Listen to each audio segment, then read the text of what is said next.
Cet épisode s'ouvre sur une ambiance tendue entre Arsu et son mari Yalçın. Arsu est furieuse car son époux a été introuvable pendant toute la soirée, alors même que tous les invités étaient déjà arrivés. Elle l'interroge sèchement sur son absence. Yalçın tente de se justifier en affirmant qu'il s'occupait des invités, mais Arsu, loin d'être convaincue, rétorque qu'elle sait parfaitement laquelle des invités avait accaparé son attention. Yalçın, un peu surpris, lui demande de quoi elle parle, mais elle l'accuse de ne même pas l'écouter lorsqu'elle lui parle, étant toujours plongée dans son téléphone. Il lui rétorque alors que c'est justement grâce à son travail qu'elle peut mener la vie qu'elle mène et se permettre des dépenses frivoles. Arsu, blessé, lui répond qu'il regrettera tôt ou tard tout ce qu'il est en train de faire et quitte la chambre sans attendre une réponse. Un peu plus tard, Suzanne apporte à Arsu les médicaments de M. Kocabé comme elle le lui avait demandé. Arsu les prend et se rend directement dans le bureau de Kocabé pour les lui remettre. Elle est encore très remontée contre son mari, qu'elle juge méprisant et distant. Elle marmonne qu'elle ne compte pas se laisser faire plus longtemps. En arrivant dans le bureau, Kocabé la remercie chaleureusement pour sa sollicitude et remarque aussitôt qu'elle n'a pas l'air d'être dans son état habituel. Il lui propose de s'asseoir et lui demande franchement ce qui la tracasse. Arsu tente de minimiser en affirmant qu'elle ne veut pas l'importuner avec ses problèmes personnels, mais Kocabé insiste doucement, demandant si son humeur est liée à Yalçın. Elle finit par lui confier que ce sont des problèmes tout à fait normaux de couple, mais Kocabé sent bien que c'est plus profond et la pousse à en dire plus. Finalement, elle avoue que son mari est de plus en plus absorbé par son travail, au point d'en délaisser sa famille. Kocabé, compatissant, lui dit qu'il va alléger la charge de travail de Yalçın, surtout maintenant que Çınar est de retour dans l'entreprise. Arsu le remercie pour son écoute et sort du bureau un peu soulagée. En quittant le bureau, elle tombe sur Yalçın, une fois de plus complètement absorbée par son téléphone. Elle lance un regard dur, donne les verres à Suzanne et murmure à son mari qu'elle sait désormais comment lui faire du mal. Puis, elle s'éloigne sans un mot de plus, tandis que lui continue de scroller son écran sans même lever les yeux. Pendant ce temps, au bord du lac, Denis et Oyku profitent d'une promenade paisible quand deux garçons surgissent pour les agresser. Denis tente de se défendre, mais sa sœur crie qu'elles doivent fuir. Heureusement, Özgür arrive juste à temps et ordonne aux agresseurs de partir. Mert, ayant entendu la voix d'Oyku, accourt pour l'aider, suivi de Çınar qui parvient à attraper l'un des garçons au moment où celui-ci tentait de blesser Denis avec un couteau. La police arrive à ce moment précis, provoquant la fuite des agresseurs. Mert, très inquiet, demande à Oyku si elle va bien et organise leur retour à la maison en les installant dans un taxi.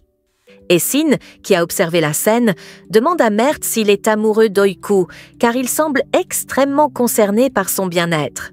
Mert esquive la question, disant que ce n'est pas le moment d'en parler, puis vérifie que son oncle Çınar n'a rien. Dans le taxi, Denise tente de calmer Oyku qui est encore sous le choc. Elle lui demande qui était le garçon qui les a sauvés. Oyku lui répond en souriant que c'est Mert, son amoureux. Denise est toute contente pour sa sœur. Puis, elle pense soudainement à Çınar et regrette de ne pas l'avoir remercié pour leur avoir sauvé la vie. En parallèle, Esin reproche à Çınar de s'être mise en danger pour ses filles, alors qu'elles n'ont même pas pris la peine de le remercier. Elle lui demande s'il est sûr d'aller bien. Il tente de la rassurer en disant que tout va bien et qu'il n'y a pas lieu de s'inquiéter. Tous rentrent ensuite à la maison. De son côté, Arsu appelle son amie Noura au téléphone. Elle lui dit qu'elles doivent surveiller de très près cette femme qui fait mine de vouloir s'intégrer à la famille tout en prétendant être plus utile qu'elle. Elle parle bien sûr de Leyla. Ensuite, Arsu rejoint Suzanne à la cuisine et lui reproche son laisser-aller. Puis, Esin descend et dit à sa mère qu'elle part à l'école. Arsu lui demande de prendre son petit déjeuner, mais Esin dit qu'elle est déjà en retard. Arsu ordonne alors à Suzanne de lui apporter son café dans le jardin. Pendant ce temps, Denis et Oyku s'interrogent sur la façon dont Mert a su qu'elles étaient en danger. Elles parlent également de Çınar et Denis fait remarquer à sa sœur qu'elle l'a déjà croisé quelque part. Oiku lui confirme que c'est l'oncle de Mert et ajoute qu'elle compte le remercier personnellement à l'entreprise. Peu de temps après, Aicel appelle Oikuette, lui confie une tâche en couture. Elle vante les talents d'Oiku à Denis, disant que sa sœur est très douée et a des doigts de fée. Oiku, intriguée, demande à Denis si elle savait qu'elles avaient une tante, mais Aicel interrompt la conversation en disant à Oiku de se dépêcher, sinon elle va être en retard pour le travail. Denis, curieuse, demande alors à sa mère de quelle tante parlait Oiku. À ce moment-là, Ahiri, l'amie d'Aicel, entre et annonce qu'elle a trouvé un petit travail pour Denis. Il s'agit de faire des photos au mariage de sa cousine. Denis est ravi et remercie chaleureusement Ahiri.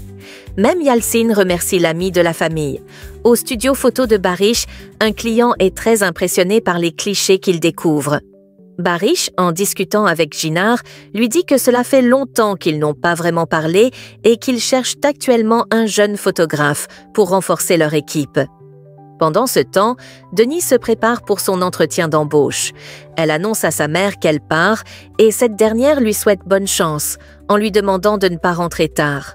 Ahiri affirme à Aicel que Denis est une fille formidable et espère sincèrement que la chance lui sourira. Suite au dîner, Arsu fait remarquer à Suzanne que les choses tournent mal au manoir. Elle lui demande de faire preuve de plus d'autorité avec le personnel afin que tout fonctionne mieux. Elle lui propose même son aide si elle ne s'en sort pas seule, mais Suzanne la rassure en lui assurant qu'elle prendra les choses en main. Arsu insiste tout de même sur un point, elle ne tolérera aucun manquement dans le régime alimentaire de son beau-père. À l'entreprise, M. Kodjabé travaille avec ses 2 fils. Mert vient chercher Jinar et lui dit que sa mère, Leila, aimerait discuter avec lui. Kodjabé demande à Yalcin de superviser une livraison prévue ce soir et d'avoir l'œil sur Tekin, qui est de retour en ville. Au même moment, Tekin se trouve au cimetière, debout devant la tombe de leurs parents. Il se remémore douloureusement le jour des obsèques quand il a chassé son frère en l'accusant d'avoir renié la famille à cause de sa femme. Tekin dit à son fils Serda qu'il a encore des choses à régler et qu'il est temps de rentrer. À l'entreprise, Jinar rejoint Leila et Oiku, en profite pour le remercier chaleureusement de les avoir sauvés, elle et sa sœur. Jinar est surpris d'apprendre que Denise est sa sœur, car il l'avait déjà rencontrée auparavant sans faire le lien. Ensuite, Leila discute plus longuement avec Jinar au sujet de la séance photo à venir. De son côté, malgré le fait qu'elle n'ait pas été retenue à son entretien, Denise reste déterminée à ne pas baisser les bras. Elle est décidée à trouver un nouvel emploi coûte que coûte.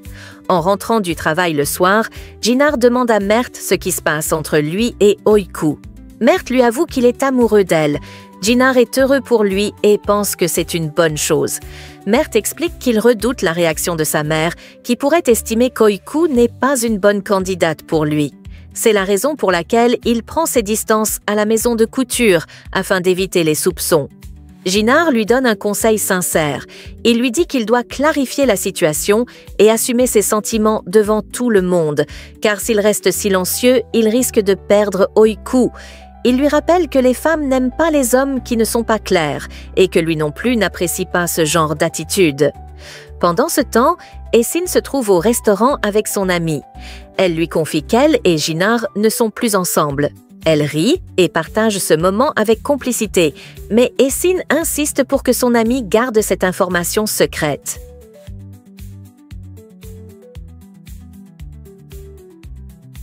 De son côté, Tekin passe un coup de fil à un homme actuellement en prison. Il semble vouloir lui transmettre des informations importantes. De son côté, Denise va rencontrer la cousine d'Ahiri pour discuter de l'organisation du mariage.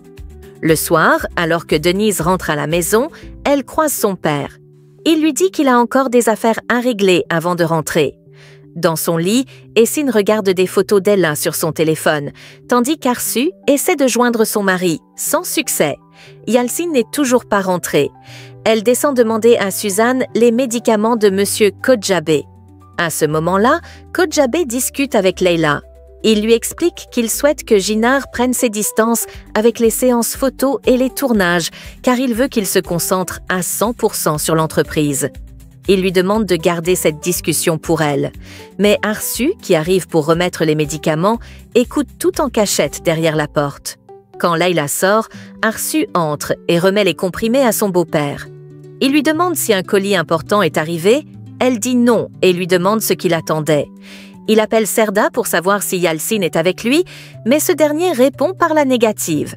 Yalcin, en réalité, se trouve dans un appartement avec une autre femme. Arsu retourne dans sa chambre et tente de joindre encore une fois son mari, sans succès. Le lendemain matin, tout le monde est à table pour le petit déjeuner.